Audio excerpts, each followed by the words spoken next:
Briton ug iyang asawang Bulanon nagpatukod og kapin sa 60 ka mga disenteng Pinoy-anan sa mga kabus nga molupyo sa nagkadiiyang dapit sa lalawigan sa Bohol.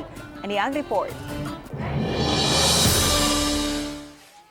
Gipamatud-an sa magtiayong Terence ug Beth Martin sa lungsod sa Talibon, Bohol ang pulong #SpreadKindness kay mitabang sila sa kabos nga mga kaigsuunan.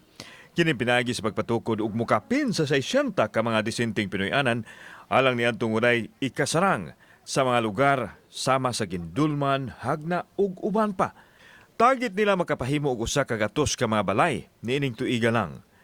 Well, we're doing it because we're crazy. That's what we often think when we're walking away from some of the projects that we do. But we're doing it because it needs to be done. Aduna usab sila 50 ka mga scholar nga gipahimuan gyud nila og boarding house, gihatagan og laptop, cellphone ug tanang gikinahanglan sa pag-eskwela. Naghatag usab sila og panginabuhian sa mga tawo sama sa pagbuhi og baboy ug kanding.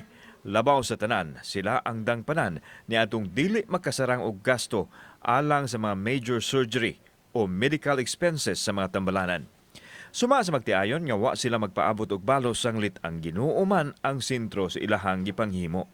Si Beth nakaila sa Briton nga si Terence kinsa miadto sa Bohol human gitay-og ang 7.2 magnitude nga linog ang lalawigan.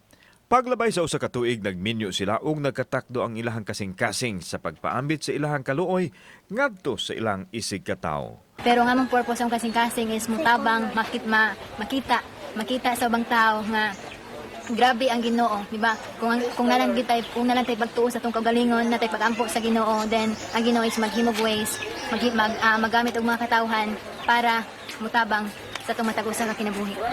Ang sugilanon sa magtiayong Terence ug Beth nagpakita lang nga tinuod ang #SpreadKindness nga unta manakod pa sa uban. Kauban si Cleofer Lumayag, ako si Alan Domingo. Balitang Bisdak.